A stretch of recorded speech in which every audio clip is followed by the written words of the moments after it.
ചെറുകഥാ സാഹിത്യത്തിലെ 10 ചോദ്യങ്ങളാണ് നമ്മളിന്ന് പഠിക്കുന്നത്. അപ്പം നമുക്ക് ഇപ്പോൾ തന്നെ ആ ചോദ്യങ്ങൾ പഠിച്ചു പോവാം. പിന്നീടൊരു ദിവസത്തേക്ക് മാറ്റി വയ്ക്കേണ്ട ആവശ്യമില്ല.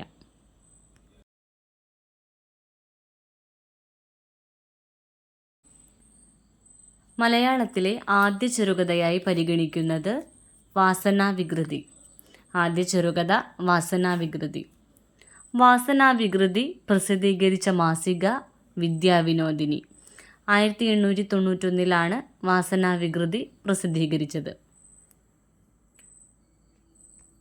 വിദ്യാവിനോദിനി മാസികയിൽ ഏതു പേരിലാണ് വെങ്ങയിൽ കുഞ്ഞിരാമൻ നായനാർ കഥ പ്രസിദ്ധീകരിച്ചത്?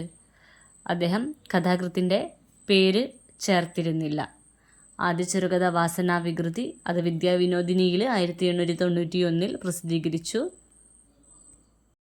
അദ്ദേഹത്തിൻ്റെ പേര് അദ്ദേഹം ഉൾപ്പെടുത്തിയിരുന്നില്ല. വെങ്ങയിൽ കുഞ്ഞിരാമൻ നായനാരുടെ തൂലികാനാമം കേസരി. കേസരി എന്ന നാമത്തിലാണ് അദ്ദേഹം കൃതികൾ രചിച്ചിരുന്നത്. വെങ്ങയിൽ കുഞ്ഞിരാമൻ നായനാരുടെ കൃതികൾ മദിരാശി പിത്തലാട്ടം, ദ്വാരക, മീനൂക്കിയെ കൊന്നതാണ്, കഥയൊന്നുമല്ല. മദിരാശി പിത്തലാട്ടം, ദ്വാരക, മീനൂക്കിയെ കൊന്നതാണ്, കഥയൊന്നുമല്ല. ആദ്യകാല കഥകളുടെ പൊതുവായിട്ടുള്ള രചനാശൈലി ഉത്തമ പുരുഷാഖ്യാനാണ്. ഉത്തമ പുരുഷാഖ്യാനം. വാസനാവികൃതിയിലെ നായകൻ ജന്മനാ കള്ളനായ ഇക്കണ്ടവാര്യക്കുറുപ്പ്.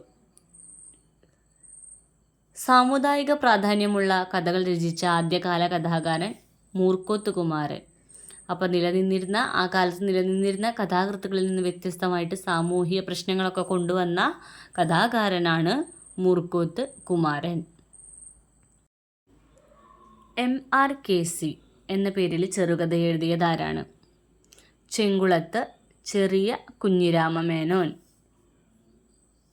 M.R. കേസി എന്ന തൂലികാനാമത്തിൽ കഥകൾ എഴുതിയിരുന്നത് ചെങ്കുളത്ത് ചെറിയ കുഞ്ഞിരാമമേനോൻ. സാമുദായിക നവോത്ഥാനത്തിന് ചെറുകഥ മാധ്യമമായി സ്വീകരിച്ച ആദ്യകാല കഥാകാരന്മാരെ നമുക്കൊന്ന് നോക്കാം. V.T. ഭട്ടതിരിപ്പാട്, M.R. കേസി, മുത്തിങ്ങോട്, പുളിമാന പരമേശ്വരൻ പിള്ള. V.T. ഭട്ടതിരിപ്പാട്, M.R. കേസി, മുത്തിങ്ങോട്, പുളിമാന പരമേശ്വരൻ പിള്ള.